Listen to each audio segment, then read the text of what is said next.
Media మిత్రులందరికీ,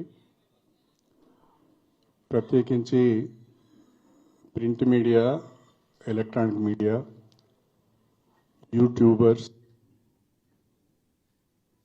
press photographers అందరికీ పేరు పేరున నా నమస్కారాలు. అదేవిధంగా ఈరోజు ఈ పత్రికా విలేకరుల సమావేశంలో నాతో పాటు పాల్గొంటున్న స్టేషన్ గన్పూర్ నియోజకవర్గ నాయకులందరికీ పేరు పేరున నా హృదయపూర్వకమైన నమస్కారాలు తెలియజేసుకుంటున్నా.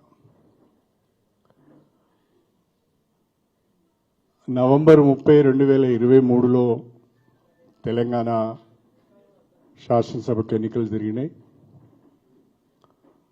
ఆ ఎన్నికలలో నేను బీఆర్ఎస్ పార్టీ అభ్యర్థిగా స్టేషన్ గన్పూర్ నియోజకవర్గం నుంచి పోటీ చేసి గెలుపొందడం జరిగింది. ఆ ఎన్నికల సందర్భంగా నియోజకవర్గ ప్రజలందరికీ కూడా ఒక అవకాశం ఇవ్వండి, గత 15 సంవత్సరాలుగా ఈ నియోజకవర్గం ఏ రకమైన అభివృద్ధికి నోచుకోలేదు, పైపెచ్చు ఈ నియోజకవర్గానికి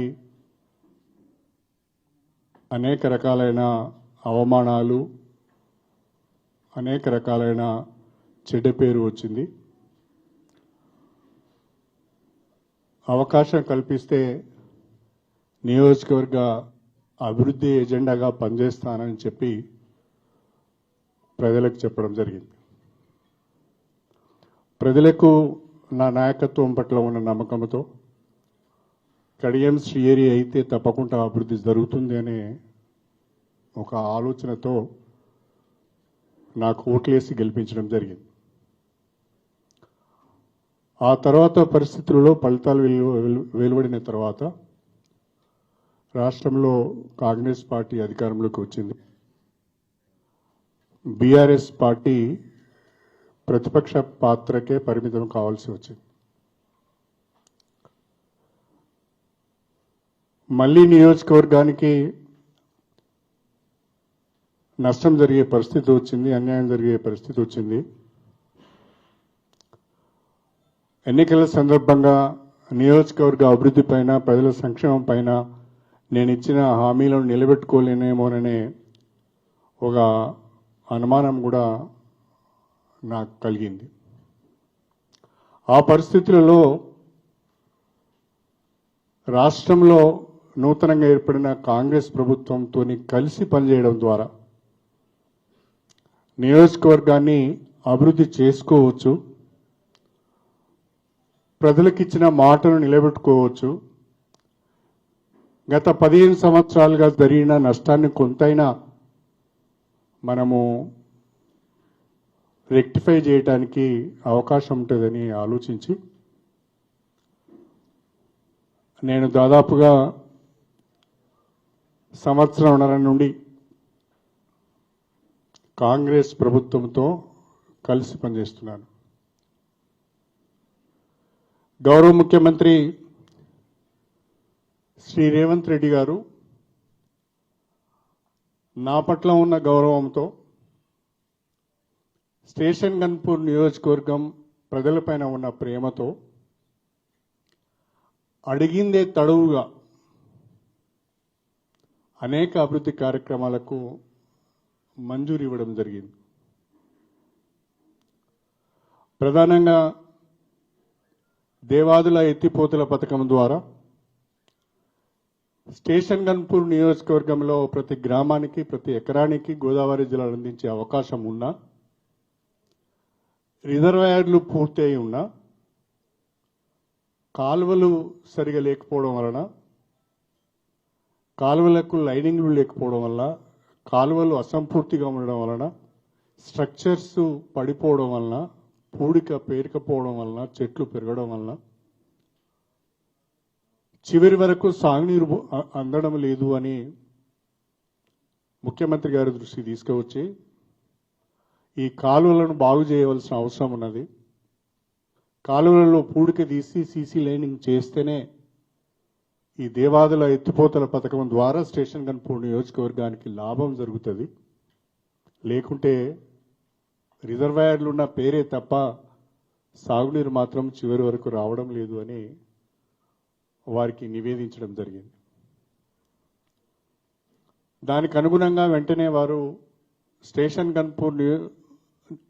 గన్పూర్ రిజర్వాయర్ నుంచి నవాబ్పేట రిజర్వాయర్ వరకు ఉన్న ప్రధాన కాలువ, దానితో పాటు ఉప కాలువలను పూడిక తీయటానికి, జంగల్ క్లియరెన్స్ చేయడానికి, సీసీ లైనింగ్ చేయడానికి 148 కోట్ల రూపాయలు మంజూరు చేయడం జరిగింది. ఆ 148 కోట్ల రూపాయలతో మంజూరైన పనులు టెండర్స్ పిలిచారు, అగ్రిమెంట్ అయింది, పనులు ప్రారంభమైనాయి. ఈ వర్షాకాలము కాలువల్లో పూడిక తీయడం ద్వారా, జంగల్ క్లియరెన్స్ చేయడం ద్వారా ఇవాళ చివరి వరకు గోదావరి నీళ్లు వెళ్తున్నాయి, రైతులకు ఉపయోగం జరుగుతున్నది. అదేవిధంగా అశ్రవపల్లి రైట్ మెయిన్ కెనాల్ ద్వారా రఘునాథ్పల్లి మండలం, లింగాలగనపురం మండలంలో సాగునీరు అందించే అవకాశం ఉన్నది. ఈ కాలువల పనులు అసంపూర్తిగా ఉన్నాయి, కాంట్రాక్టర్ మధ్యలో వదిలేసి వెళ్ళిపోయాడు. ఈ పనులను కూడా చేసినట్టయితే ఈ రెండు మండలాల్లో ఎక్కువ గ్రామాలకు సాగునీరు అందించే అవకాశం ఉన్నదని చెప్పి పోయిన వేసవిలో వెంటబడి ఆ కాలువల వెంబడి తిరిగి కాంట్రాక్టర్ పైన ఒత్తిడి తీసుకువచ్చి అధికారులతోని ప్రతినిత్యం సమీక్ష చేసి పూడికతీత పనులు, జంగల్ క్లియరెన్స్ పనులు, ఇతర కాలువ అసంపూర్తిగా కాలువ పనులను పూర్తి చేయడం ద్వారా మొట్టమొదటిసారిగా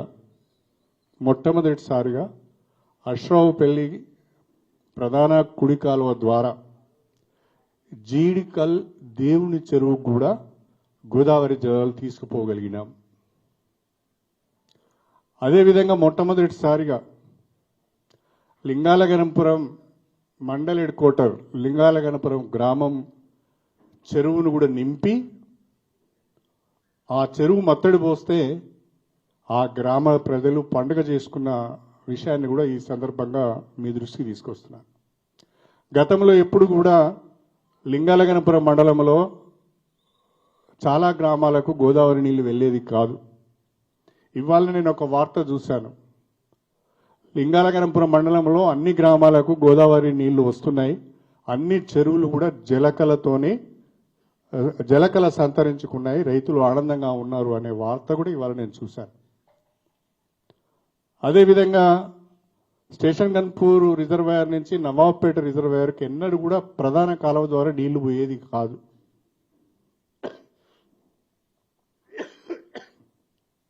వర్షం పడితే ఆ జనగామ పట్టణంలో కురిసిన వర్షం ఆ నెల్లుట్ల చెరువు ద్వారా నవాబ్పేట చెరువుకు కొన్ని నీళ్లు పోయేది, కానీ గణపురం రిజర్వాయర్ నుంచి నీళ్లు పోయేది కాదు. కానీ ఈరోజు గణపురం ప్రధాన కాలువలో పూడిక తీయడం ద్వారా ఇవాళ చక్కగా గణపురం రిజర్వాయర్ నుంచి నవాబ్పేట రిజర్వాయర్ వరకు గోదావరి నీళ్లు వెళ్తున్నాయి. ఆ ప్రధాన కాలువ ద్వారానే ఇవాళ నవాబ్పేటలో దాదాపు మెజారిటీ 80% చెరువును మనము గోదావరి నీళ్లతో నింపుకోవడం జరిగింది. నవాబ్పేట చెరువు కింద ఉన్న గ్రామాలు, లింగాలగనపురం మండల గ్రామాలు కానీ, దేవరుప్పుల గ్రామాలకు కానీ, గుండాల గ్రామాలకు కానీ మొన్న బీర్ల ఐలయ్య విప్ గారు, మన పాలకుర్తి ఎమ్మెల్యే యశస్విని రెడ్డి గారు, భువనగిరి ఎంపీ శ్యామల కిరణ్ కుమార్ రెడ్డి గారు, మేము నలుగురం కలిసి నవాబ్పేట చెరువు నుండి నీటిని విడుదల చేయడం జరిగింది. ఆ రకంగా ఇవాళ స్టేషన్ గన్పూర్ నియోజకవర్గంలో ఎక్కడెక్కడైతే కాలువలు ఉండి కూడా నీళ్లు పోలేదో, కాలువల పూడిక పేరుకపోయిందో, చెట్లు పెరిగినాయో, కాలువ గట్లు తెగిపోయినాయో, స్ట్రక్చర్స్ పోయినాయో, అవన్నీ కూడా రిపేర్స్ చేయించి ఇవాళ నేను ఇంతకుముందు చెప్పినట్టుగా ఇటు Dharmasagar reservoir, Gandiramaram reservoir, station Ghanpur reservoir, Ashravapalli reservoir, Nawabpet reservoir వీటన్నిటి ద్వారా కూడా ఇలా కాలువల ద్వారా సాగునీరు అందించే ప్రయత్నం చేస్తున్నాం. సంవత్సరంన్నర కాలంలో గోదావరి నీళ్లను నియోజకవర్గ ప్రజలకు అందించి జీడికల్ క్షేత్రంలో కొలువై ఉన్న రామచంద్ర స్వామి పాదాలు గడిగి దేవుని చెరువు నింపే ఒక అవకాశం వచ్చింది అని చెప్పి నేను ఈ సందర్భంగా మీ అందరికీ సవినయంగా తెలియజేసుకుంటున్నాను. ఇది గొప్ప విజయంగా నేను భావిస్తున్నాను. ఎన్నడూ నీళ్లు రాని గ్రామాలు, ఎన్నడూ నీళ్లు చూడని గ్రామాలు ఈరోజు చక్కగా పంటలు వేసుకొని ఈ నీళ్లుగా చాలు మా చెరువులు మత్తడి పడుతున్నాయి ఆపండి అనే పరిస్థితి వచ్చింది. అదేవిధంగా దేవాదుల ఎత్తిపోతల పథకం కింద ఉప్పుగల్ రిజర్వాయర్ నుంచి పాలకుర్తి రిజర్వాయర్కు, అక్కడ నుండి పాలకుర్తి నియోజకవర్గం, అదేవిధంగా తిరుమలగిరి మండలం వరకు కూడా ప్యాకేజ్ 6 మూడవ దశ ప్యాకేజ్ 6 ద్వారా 4 నియోజకవర్గాలలో 78,000 ఎకరాలకు సాగునీరు అందించే అవకాశం ఉన్నది. స్టేషన్ గన్పూరు, వర్ధన్నపేట, పాలకుర్తి, తుంగతుర్తి నియోజకవర్గాలలో 78,000 ఎకరాలకు సాగునీరు అందించే అవకాశం ఉన్నది. ఆ కాలువ పనులను కాంట్రాక్టర్లందరూ మధ్యన వదిలేసి వెళ్ళిపోతే, ఇది మాకు గిట్టుబాటు కాదు, మేము చేయలేమని వదిలేసి వెళ్ళిపోతే, మేమందరము, నేను, యశస్విని రెడ్డి గారు, నాగరాజు గారు, మేమందరం కూడా ముఖ్యమంత్రి గారి దగ్గరికి వెళ్ళి 4 నియోజకవర్గాలకు సంబంధించిన ప్రధానమైన సమస్య ఇది అంచనాలను సవరించి మంజూరు ఇవ్వాలని చెప్తే ముఖ్యమంత్రి గారు ప్రత్యేక చొరవ తీసుకొని, భారీ నీటిపారుదల శాఖ మంత్రి ఉత్తమ్ కుమార్ రెడ్డి గారు ప్రత్యేక చొరవ తీసుకొని ఇవాళ ఆ ప్రాజెక్టుకు సవరించిన అంచనాలు 1,015 కోట్ల రూపాయలకు మంజూరు ఇవ్వడం జరిగింది అని చెప్పి నేను ఈ సందర్భంగా తెలియజేస్తున్నా. ఈ సవరించిన అంచనాలు 1,015 కోట్ల రూపాయలలో ఉప్పుగల్ నుంచి పాలకుర్తి వరకు ప్రధాన కాలువ పనులు చేపట్టడమే కాకుండా మా దంసా చెరువును, జఫర్గఢ్ మండలంలో ఉన్న దంసా చెరువును, జఫర్గఢ్ మండలంలో ఉన్న జఫర్గఢ్ పెద్ద చెరువును కూడా రిజర్వాయర్లుగా మార్చే ఒక అవకాశం దీంట్లో వచ్చింది. అంటే జఫర్గఢ్ మండలానికి ఇంతవరకు గోదావరి నీళ్లు రావడం లేదు. ఒకటి 2-3 గ్రామాలకు తప్ప మిగతా గ్రామాలకు గోదావరి నీళ్లు దేవాదుల ద్వారా రావడం లేదు. ఇప్పుడు ఈ ప్యాకేజ్ 6 పనులు కనుక పూర్తయినట్లయితే జఫర్గఢ్ మండలంలోని అన్ని గ్రామాలకు కూడా సాగునీరు అందించే అవకాశం ఉన్నది. ఆ రకంగా నా మొదటి ప్రాధాన్యతలో దేవాదుల ఎత్తిపోతల పథకానికి సంబంధించిన అసంపూర్తి పనులను చేపట్టి కొత్తగా అవసరం ఉన్న కాడ పనులు మంజూరు చేసి పూడిక తీసి చెట్లను తీసి కాలువలను బాగు చేయడం ద్వారా ఇవాళ నియోజకవర్గంలోని దాదాపు 80% గ్రామాలకు సాగునీరు వెళ్తున్నది. ఇంకా 20% గ్రామాలకు సాగునీరు వెళ్ళవలసిన అవసరం ఉన్నది. ఒక సంవత్సరం లోపట 100% స్టేషన్ గన్పూర్ నియోజకవర్గంలో అన్ని గ్రామాలకు కూడా గోదావరి జలాలను తీసుకువచ్చి 2 పంటలకు సాగునీరు అందించి రైతన్నల రుణం తీసుకునే బాధ్యత నాది అని చెప్పి నేను ఈ సందర్భంగా తెలియజేస్తున్నా. ముఖ్యమంత్రి గారు ఒక్క స్టేషన్ గన్పూర్ నియోజకవర్గంలోనే మన ప్రయత్నం వలన కాలువ సీసీ లైనింగ్కు 148 కోట్లు, ప్యాకేజ్ 6కు సవరించిన అంచనాలకు 1,015 కోట్లు మంజూరు ఇవ్వడం అంటే మామూలు మాట కాదు. ఇది కాంగ్రెస్ ప్రభుత్వంతో కలిసి పనిచేస్తున్నాం కాబట్టి వచ్చిన మంజూరీ, వచ్చిన నిధులు అని చెప్పడంలో కూడా నాకు ఎలాంటి సందేహం లేదు. రెండవది, విద్యాపరంగా స్టేషన్ గన్పూర్ను ఒక హబ్గా తయారు చేయాలని ఆలోచించి ముఖ్యమంత్రి గారిని ఒప్పించి ముఖ్యమంత్రి గారు ఆలోచనలో యంగ్ ఇండియా ఇంటిగ్రేటెడ్ స్కూల్స్ తెలంగాణలో ప్రారంభించాలి, అందరికీ నాణ్యమైన విద్య అందించాలి, పేద వర్గాలు కార్పొరేట్ స్కూల్స్తో పోటీ పడాలి అనే ఉద్దేశంతోనే వారు మంజూరు ఇచ్చిన యంగ్ ఇండియా ఇంటిగ్రేటెడ్ స్కూల్స్లో మొట్టమొదటి ఫేజ్లోనే స్టేషన్ గన్పూర్కు young India integrated residential school మంజూరైంది. దానికి 200 కోట్ల రూపాయలు మంజూరైంది. టెండర్స్ పిలిచారు, ఇప్పుడు టెండర్ ప్రాసెస్లో ఉన్నది. దానికి మేము జఫరేడ్ మండలం కోనాచలం దగ్గర 22 ఎకరాల భూమిని కూడా కేటాయించడం జరిగింది. టెండర్స్ ఫైనలైజ్ కాగానే త్వరలోనే ఆ యంగ్ ఇండియా ఇంటిగ్రేటెడ్ స్కూల్స్కి సంబంధించిన పనులు ప్రారంభిస్తామని చెప్పి నేను ఈ సందర్భంగా తెలియజేస్తున్నాను. అంతేకాకుండా స్టేషన్ గన్పూర్ నియోజకవర్గ కేంద్రంలో ప్రభుత్వ డిగ్రీ కళాశాల లేదు, విద్యార్థులకు పేద విద్యార్థులకు ఇబ్బంది జరుగుతున్నదని భావించి ముఖ్యమంత్రి గారిని ఒప్పించి స్టేషన్ గన్పూర్ కేంద్రంలో ప్రభుత్వ డిగ్రీ కళాశాల మంజూరు చేయించడం జరిగింది. దాదాపుగా మొదటి సంవత్సరంలోనే చాలా మంచి రెస్పాన్స్ వచ్చింది. ఇప్పుడు 100 మంది వరకు పిల్లలు ఫస్ట్ ఇయర్లో అడ్మిట్ అయ్యారు. క్లాసెస్ ప్రారంభమైనాయి.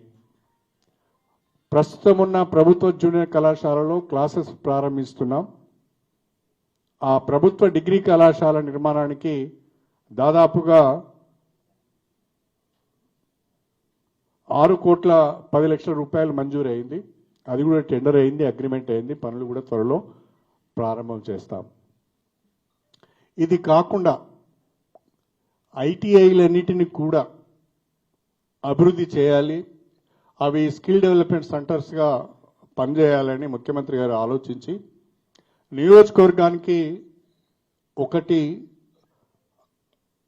ఐటీఐని డెవలప్ చేద్దామని వారు నిర్ణయం తీసుకొని మన నియోజకవర్గానికి వారు ఇచ్చిందే కొన్ని, అందులో మన నియోజకవర్గానికి చిల్పూర్ మండల కేంద్రంలో కొత్తగా ఒక అప్గ్రేడెడ్ ఐటీఐని స్కిల్ డెవలప్మెంట్ సెంటర్ను త్వరలోనే మంజూరైంది, త్వరలోనే ప్రారంభించబోతున్నామని చెప్పి నేను ఈ సందర్భంగా తెలియజేస్తున్నాను.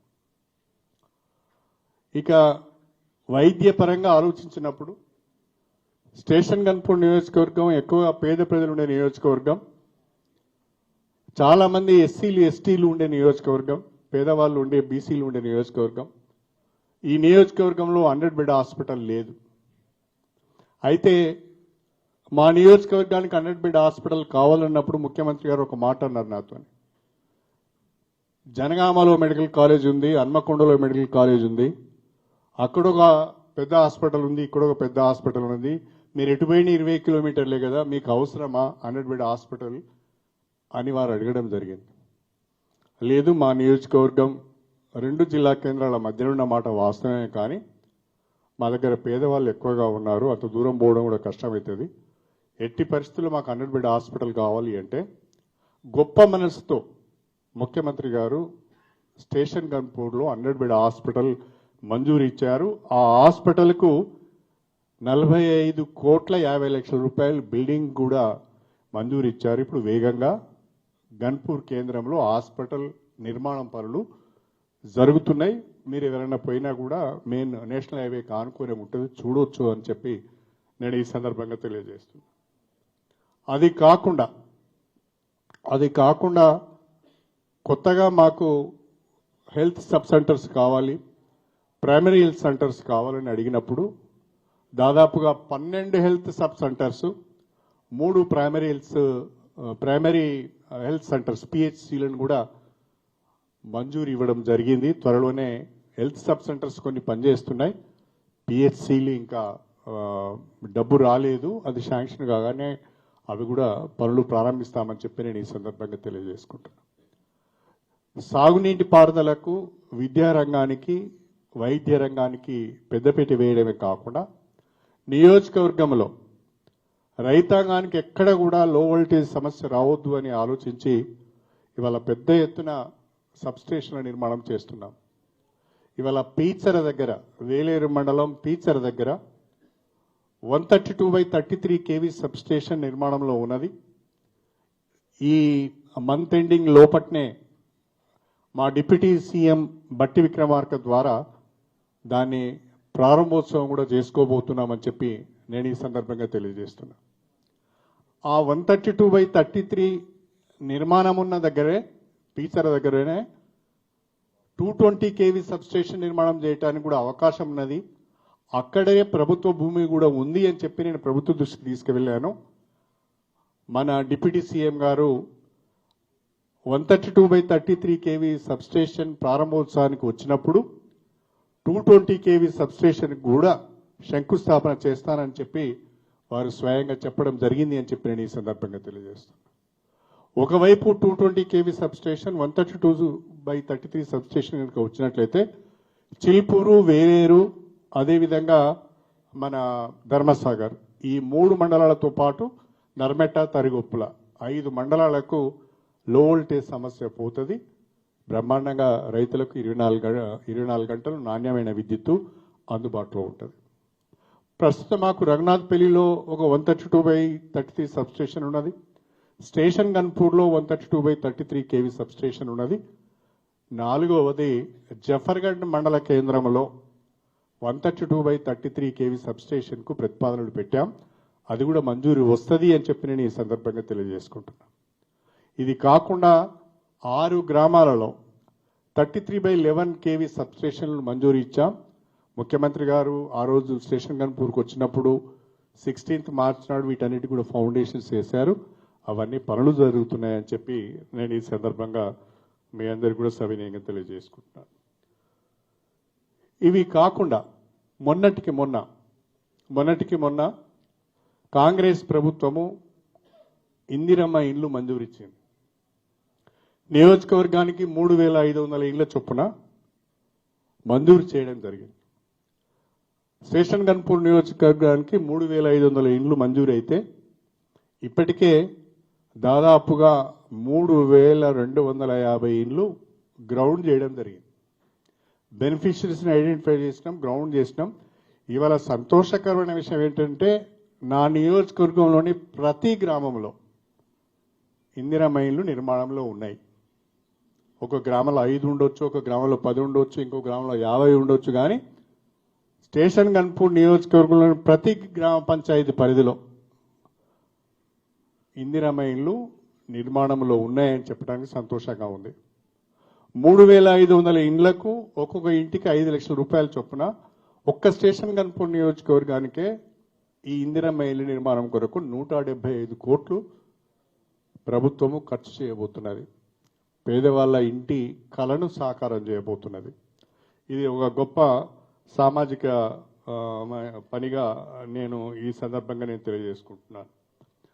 అదేవిధంగా మన నియోజకవర్గంలో ఎస్సిపి సిఆర్ఆర్ పంచాయతీరాజ్ కింద ఎస్సీ కాంపోనెంట్ సిఆర్ఆర్ కింద పంచాయతీరాజ్ డిపార్ట్మెంట్ ద్వారా ఓన్లీ ఎస్సీ కాలనీలో మాత్రమే సీసీ రోడ్లు, డ్రైన్ల నిర్మాణానికి 15 కోట్ల రూపాయలు మంజూరైనాయి.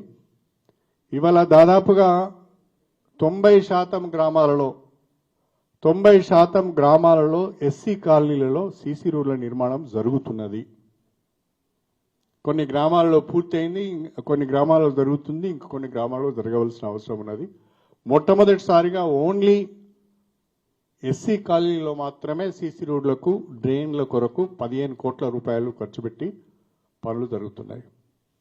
ఇవి కాకుండా ఎస్డిఎఫ్ కింద, స్పెషల్ డెవలప్మెంట్ ఫండ్ కింద 10 కోట్లు, ఈజీఎస్ కింద మరొక 10 కోట్లు, ఎమ్మెల్సీ ఫండ్స్, ఎంపీ ఫండ్స్ కింద మరొక 10 కోట్లు, 30 కోట్ల రూపాయలతోనే సీసీ రోడ్లు, డ్రైన్స్, కమ్యూనిటీ హాల్స్ పెద్ద ఎత్తున నిర్మాణం జరుగుతున్నాయి అని చెప్పి కూడా నేను ఈ సందర్భంగా మీ అందరికీ కూడా సవినయంగా తెలియజేసుకుంటున్నాను.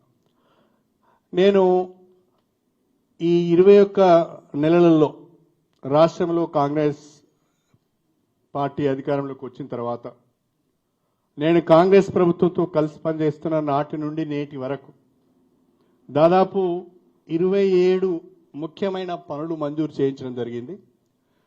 ఆ 27 ముఖ్యమైన పనులకు 1,025,64 రూపాయలు రాష్ట్ర ప్రభుత్వంగా మంజూరు వచ్చింది.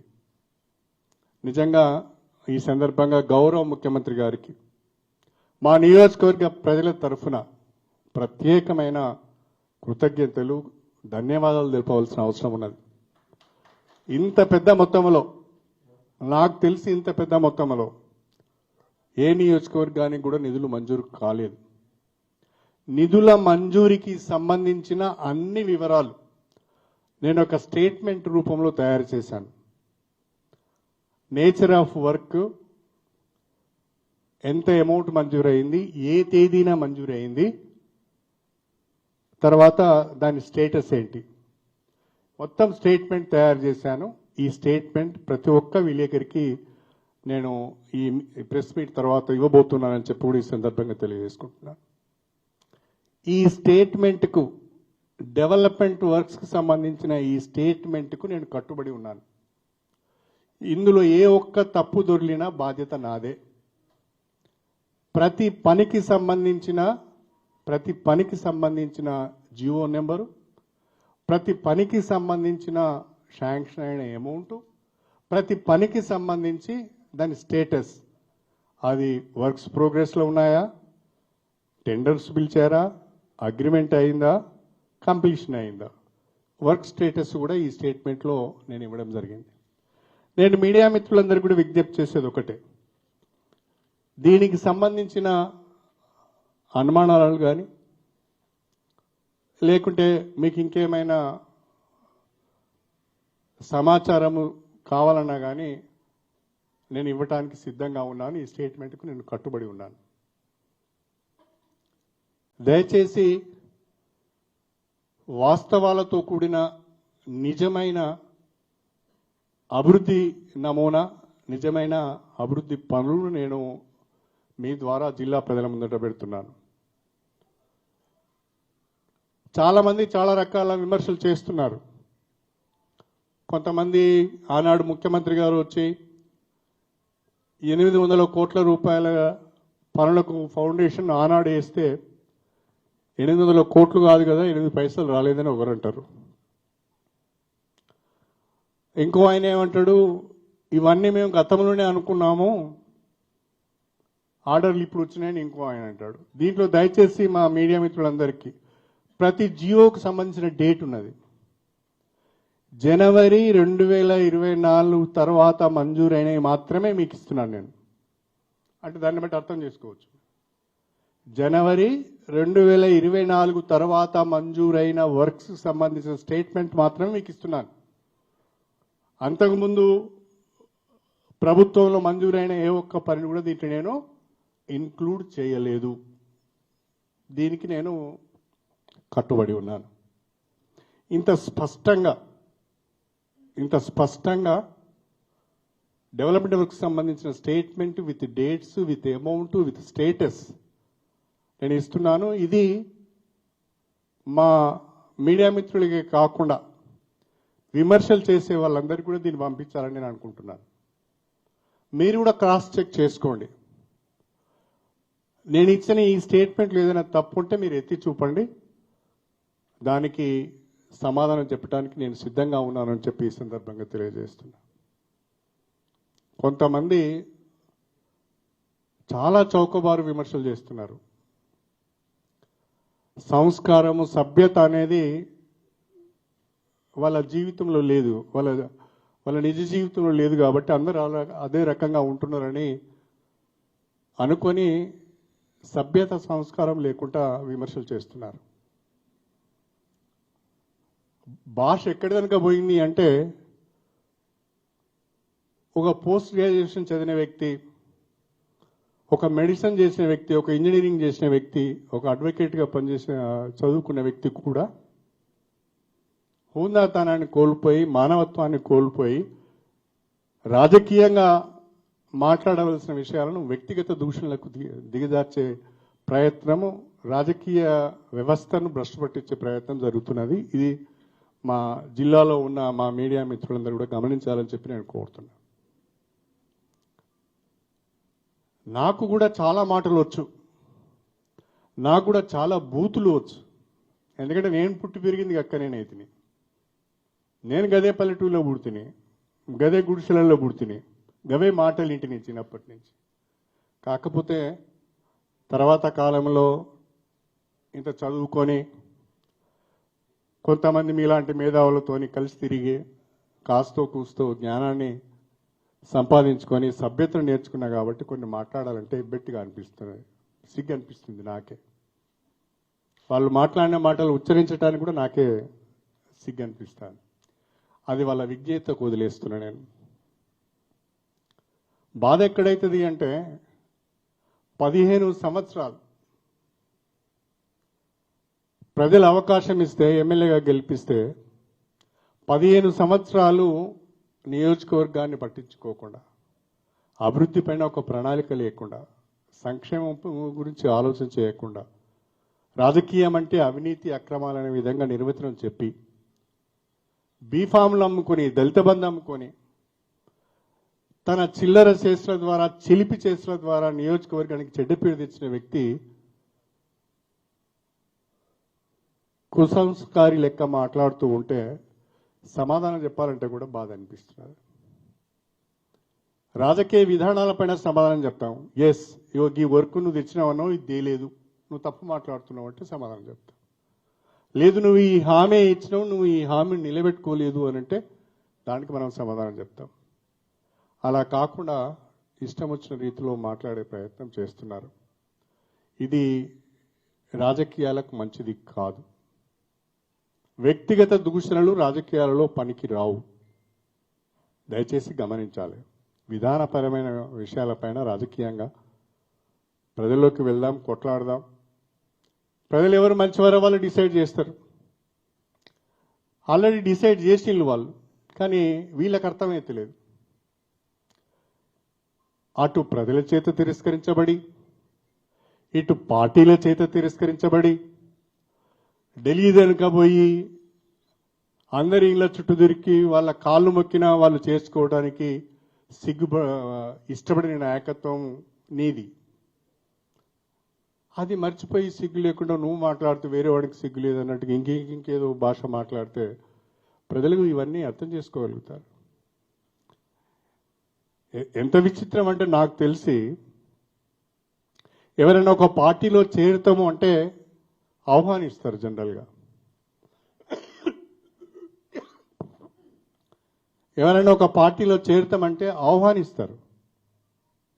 లేదా మనం మంచివాళ్ళని అయితే వాళ్ళే స్వయంగా పిలిచి మీరు రావాలనే, మీ అనుభవం మాకు అవసరం అని అంటారు.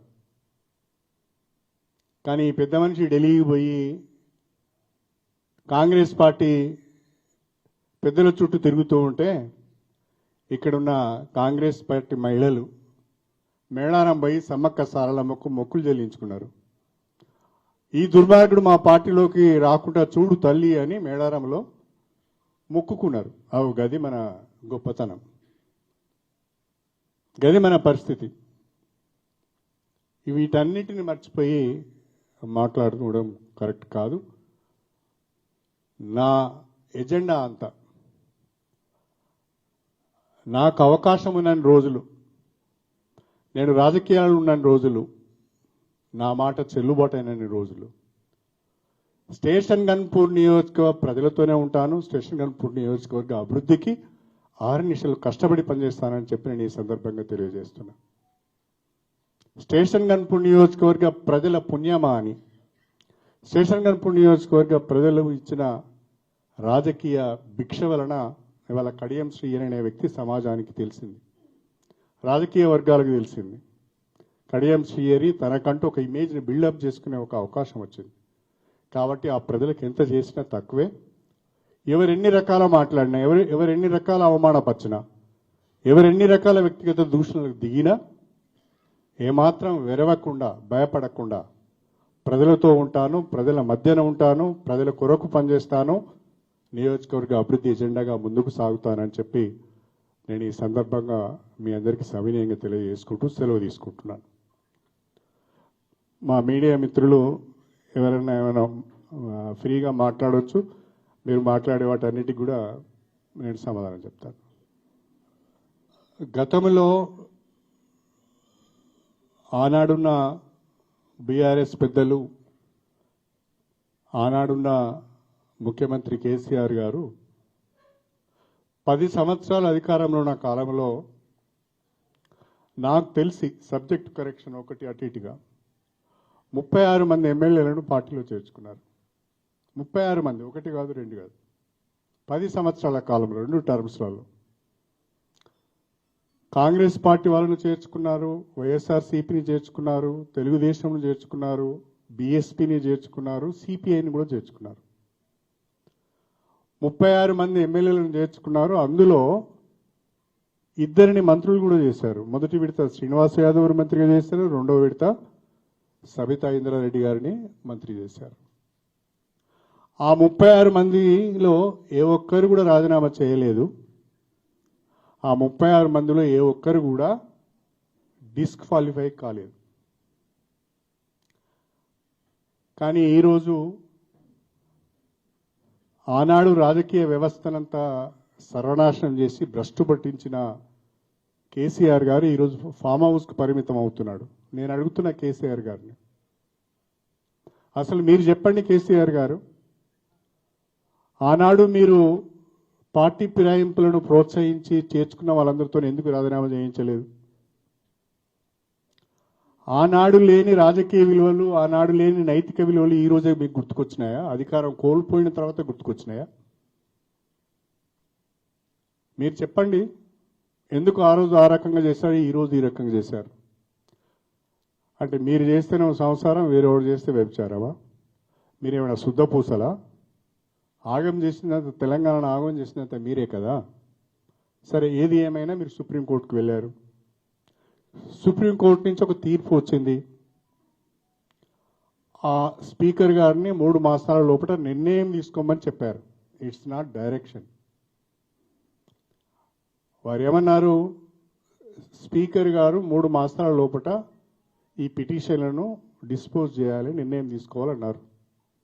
స్పీకర్ గారు మా అందరికి కూడా నోటీసులు ఇచ్చారు.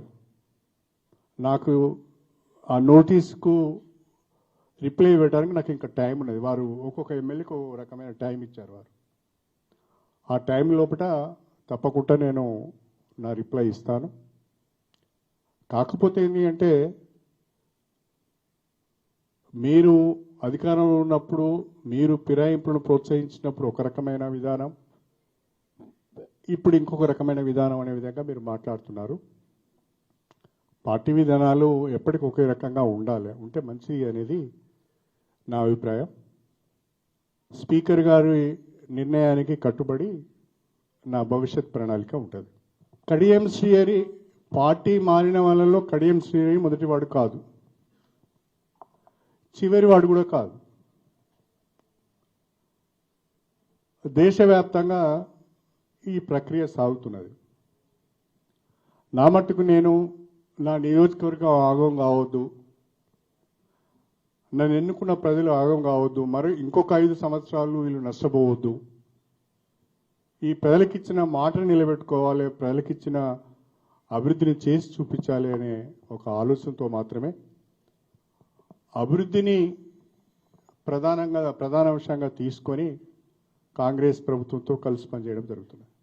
కొద్ది కాలం మినహాయిస్తే 94 నుంచి మీరు రాజకీయాల్లో దాదాపుగా అధికార పార్టీతోనే ఉన్నారు. అంటే అప్పుడు ఎందుకు అభివృద్ధి చేయలేకపోయారు?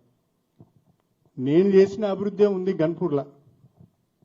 ఏ గ్రామానికి వెళ్ళినా, మీరు ఏ గ్రామానికి వెళ్ళినా, ఇప్పటికీ వెళ్ళండి, ఏ గ్రామానికి వెళ్ళినా కొద్దిసేపు రాజకీయాన్ని పక్కన పెట్టి ఈ గ్రామం ఎవరు ఎమ్మెల్యేగా ఉన్నప్పుడు అభివృద్ధి జరిగిందని అడగండి. ఈ స్కూల్ ఎవరు కట్టిల్లు, ఈ వాటర్ ట్యాంక్ ఎవరు కట్టిల్లు, ఈ సీసీ రోడ్లు ఎవరు కట్టిల్లు, ఈ వాటర్ స్కీమ్ ఎవరు తెచ్చిల్లని అడిగితే వాళ్ళే చెప్తారు. మీ ప్రశ్నకు అక్కడే క్షేత్రస్థాయిలో సమాధానం దొరుకుతుంది. సార్, అంటే మీరు ఇప్పుడు పెట్టినటువంటి ప్రెస్ మీట్ కావచ్చు, అందులో ఎత్తుకున్న అంశాలు చాలా ఇన్స్పైరింగ్గా ఉన్నాయి సార్. ఒక పార్టీకి ఒక విధానమే బాగుంటుందని చెప్పారు. అంటే ఇప్పుడు మీరు జర్నీ చేస్తున్నటువంటి కాంగ్రెస్ పార్టీలో రాహుల్ గాంధీ ఏమో ఫిరాయింపుల మీద చాలా పోరాటం చేస్తాడు. కానీ అంటే మీరు కూడా సుదీర్ఘకాలం ఉమ్మడి ఆంధ్రప్రదేశ్లో, తెలంగాణలో మీరు అనుభవించిన పదవి లేదు. మీరు ప్రతిపక్షంలో ఉండే అధికారంలోకి వచ్చి అనేక పదవులు అనుభవించారు. అయితే మరి అభివృద్ధి చేయాలంటే పార్టీనే మారాలా? అంటే సుదీర్ఘ రాజకీయ అనుభవం ఉన్నటువంటి వ్యక్తిగా నవ సమాజానికి ఒక మెసేజ్ ఇవ్వాలనేటువంటి మీ తాపత్రయానికి అనుగుణంగా అడుగుతున్నా సార్. పార్టీ మారి నేను పదవులు అనుభవించలేదు కేకే గారు. మీ ప్రశ్నలో కొంచెం, పార్టీ మారి నేను పదవులు అనుభవించలేదు. పార్టీ ద్వారానే నాకు పదవులు వచ్చినాయి, నేను అనుభవించలేదు. వచ్చిన ప్రతి అవకాశాన్ని, వచ్చిన ప్రతి పదవిని ఉమ్మడి జిల్లా అభివృద్ధికి, స్టేషన్ గన్పూర్ నియోజకవర్గ అభివృద్ధికి ఉపయోగించాను తప్ప నా స్వార్థం కొరకు భూ కబ్జాలకు పాల్పడలేదు, సెటిల్మెంట్లు చేయలేదు, లేకుంటే కాంట్రాక్టులు చేయలేదు. అవినీతికి పాల్పడలేదు. నా పరిధిలో నేను ఉన్నాను కాబట్టే ప్రజలు నన్ను ఆశీర్వదిస్తూ వచ్చారు. లేకుంటే నాకు ఈ స్థాయి వరకు వచ్చే అవకాశం కూడా లేదు. నా కుటుంబ నేపథ్యం, నా సామాజిక నేపథ్యం, నాకున్న ఆస్తులు కానీ ఇతరత్ర కానీ చూసుకుంటే ఈ స్థాయికి నేను వచ్చేవాడిని కాదు. Thanks to constitution, thanks to doctor BR Ambedkar. ఆ రాజ్యాంగంలో కల్పించిన రిజర్వేషన్లు, ఆ అంబేద్కర్ కల్పించిన రిజర్వేషన్ల ద్వారా వచ్చిన ప్రతి అవకాశాన్ని వినియోగించున్నా కాబట్టే పిలిచి నన్ను డిప్యూటీ సీఎం చేశారు. నేను పోయి అడుక్కొని లాబింగ్ చేసుకుంటే డిప్యూటీ సీఎం ఇయ్యలే నాకు. నన్ను పిలిచి ఢిల్లీ నుంచి రమ్మని, నీ అనుభవం మాకు అవసరము, నీ తెలివితేటలు మాకు అవసరము, నువ్వు రా ఢిల్లీ నుంచి అని చెప్పి పిలిచి నన్ను డిప్యూటీ సీఎం చేశారే తప్ప నేను ఎవరి దగ్గరికి వెళ్ళి. మీకు ఇంకో విషయం కూడా చెప్తున్నా, చాలామంది నాయకులకు పాదాభివందనాలు చేస్తారు. చాలామంది నాయకులకు పాదాభివందనాలు చేస్తారు. మీరు ఎక్కడ చూసారా నేను పాదాభివందనం చేయంగా? అంటే నేను ఎక్కడ అమ్ముడు పోలేదు, ఆత్మవిశ్వాసంతోనే బతికాను. నా నీతి, నా నిజాయితీ, నా కష్టమే నాకు ఉపయోగపడ్డది తప్ప మరొకటి కాదు. మీరు అన్నట్టుగా నేను ఇవన్నీ ఆలోచించినప్పుడు అల్టిమేట్గా నియోజకవర్గ ప్రజలకు ఏమి సమాధానం చెప్పాలనే ఆలోచన నన్ను బాగా ప్రభావితం చేసింది. అందుకే నేను కాంగ్రెస్ ప్రభుత్వంతో కలిసి పనిచేయవలసిన అవసరం వచ్చింది. ఇప్పుడు నీతి గురించి మాట్లాడాలి, తప్పకుండా నీతికి కట్టుబడి ఉండాలి. కానీ ఆ నీతికి కట్టుబడి ఉన్నప్పుడు, పని చేయలేనప్పుడు ప్రజల్లో పలచనవుతాం, ప్రజలకు అన్యాయం జరుగుతుంది అనేదే నా అభిప్రాయం. కాదు సార్, అంటే మీరు ఒక నిమిషం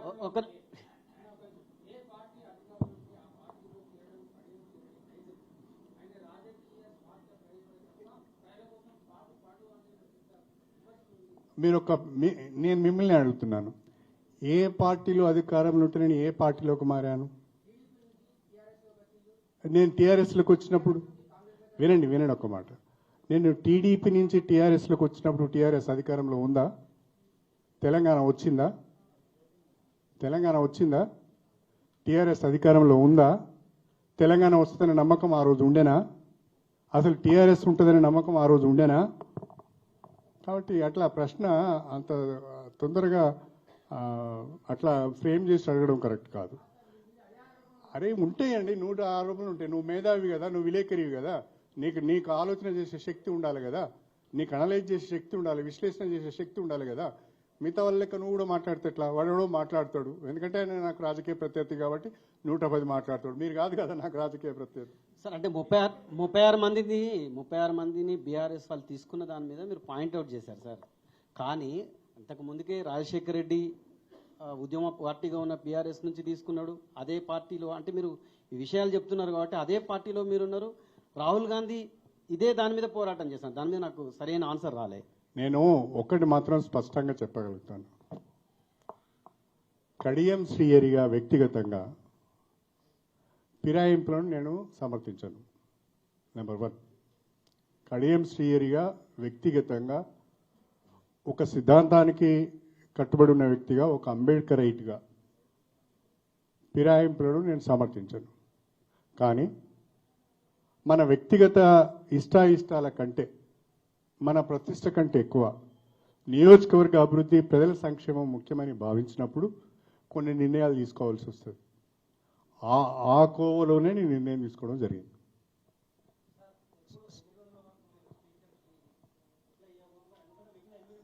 నాకు ఈ మంత్ ఎండింగ్ వరకు టైం ఇచ్చారు సార్. అది స్పీకర్ ముందట ఉంది. Speaker is nothing but A tribunal ముందట ఇష్యూ ఉన్నప్పుడు నేను మాట్లాడడం బాగుండదు. ఏమంటారు? ఏ పార్టీలో? ఇప్పుడు దీంట్లో దాచుకునేది ఏమున్నదండి?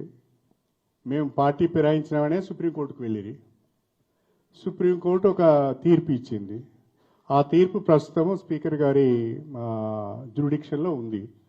వారు నిర్ణయం తీసుకోవాలి. వారు మాకు నోటీస్ ఇచ్చారు. ఆ నోటీస్కి నేను రిప్లై ఇస్తాను. రిప్లై ఇచ్చిన తర్వాత స్పీకర్ నిర్ణయం ఏది ఉంటే ఆ నిర్ణయానికి కట్టుబడి ఉంటాను నేను. ఏది వేసుకున్నా స్పీకర్ గారి ముందు ఉంది కాబట్టి ఇంతకంటే ఎక్కువ నేను మాట్లాడడం ప్రస్తుతం బాగుండదు. పార్టీ అంశం కాదండి, ఫిరాయింపులేదు.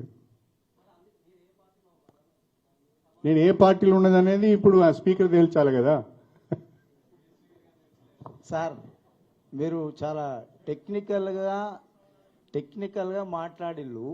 నేను ప్రభుత్వంతో కలిసి పనిచేస్తున్నా అన్నారు. ఇప్పుడు మేము డిసైడ్ చేసుకోలేకున్నాం, అందుకే ఇవన్నీ ప్రశ్నలు వస్తాయి. ఫస్ట్ పాయింట్, చాలా అంటే మీ రాజకీయ అనుభవాన్ని రంగరించి ఆ ముచ్చట చెప్పిండ్రు. ప్రభుత్వంతో కలిసి పనిచేస్తున్నా, ప్రతి ఎమ్మెల్యే కూడా ప్రభుత్వంలో ఉంటాడు, కలిసి పనిచేస్తాడు. ఓకే సరే, 8 మంది ఎమ్మెల్యేలు మేము బీఆర్ఎస్లోనే ఉన్నాం అనేది వాళ్ళు సమాధానం ఇచ్చిండ్రు. మీరు ఇంకా ఇవ్వలేదు, మీరును ఇంకా దానం నాగేంద్ర మేబీ ఇద్దరు ఇవ్వలేదు. మీ ఏమో అన్నాం, ఇక మాకు తెలియదు కాదు ముచ్చట. ఇక అది ఇచ్చింది ఎవరు, మీరైతే ఇవ్వలేదని చెప్పిండ్రు. సో ఇచ్చే సమాధానములా ఏమన్నా మేమేమన్నా ఎక్స్పెక్ట్ చేయొచ్చా? లేదు స్పీకర్ కనుక ఇక లేదు ఇక ముచ్చట తప్పేటట్లు లేదంటే మీరు రాజీనామా చేసి ప్రజల్లో తేల్చుకున్నారా? ఎందుకంటే కడియం చేరి అన్నట్టు అది ఒక ఏమంటారు దాన్ని, ఐకానిక్ వరంగల్ జిల్లాల మాట పడడు అనేది లెక్క. మరి చెప్పండి, ప్రజలలో తేల్చుకోవడానికి సిద్ధమవుతున్నారా ఎట్లా? నేను ముందే చెప్తే మజా ఏముంటుంది? దాని కొరకు నువ్వు కొంచెం వెయిట్ చేయాలి. దానికి కూడా జర మజా ఉండాలి, జర మసాలా ఉండాలి, దానికి ఒక సందర్భం ఉండాలి. కానీ అల్టిమేట్గా చివరిగా మీరు అనుకున్న కడియం శ్రేరి ఐకాన్గానే ఉంటాడు.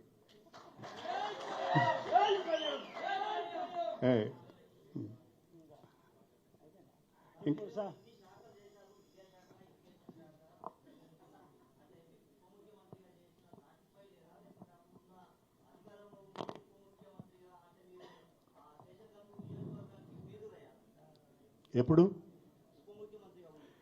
బ్రదర్ మీరు నేను డిప్యూటీ సీఎంగా ఉన్నప్పుడు వరంగల్నే ఉన్నారు కదా, మీరు ఉన్నారు కదా, నేను మిమ్మల్ని అప్పటి నుంచి చూస్తున్నాను. ఆ రోజులున్న పరిస్థితులలో ఒక డిప్యూటీ సీఎంగా స్టేషన్ కనుపూర్కు నేను ఒక్కరోజు కూడా వెళ్ళలేదు. ఆనాడు అధికార పార్టీలో డిప్యూటీ సీఎంగా ఉండి 4 ఏళ్ళు డిప్యూటీ సీఎంగా పనిచేసిన వ్యక్తిని ఒక్కరోజు కూడా గన్పూర్కు వెళ్ళలేదు. ఇక దానికి కారణాలని మీకు తెలుసు, ఆ రోజున్న పరిస్థితులు, వ్యవహారం, కథాకర్. ఇక నేను కాన్ఫిడెన్స్కే పోనైతే నేను ఇట్లా డెవలప్ చేస్తాను, నా రాణియరే.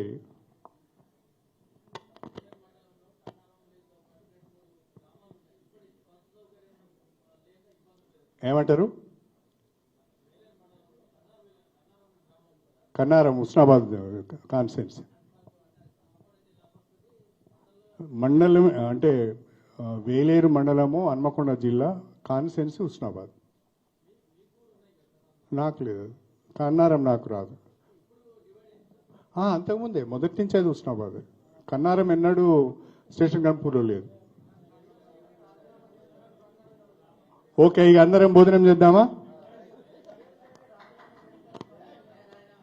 దయచేసి ఒక నిమిషము తమ్మి, మీరందరూ ముందు ప్రెస్ వాళ్ళందరం తింటారు, తర్వాతనే కొంచెం మీరు జర ఆగాలి, మీరు కూర్చోండి. ప్రెస్ వాళ్ళందరూ తిన్న తర్వాతనే మీరు. దయచేసి మా తమ్ముళ్ళు ఎవ్వరు తొందరపడవద్దు.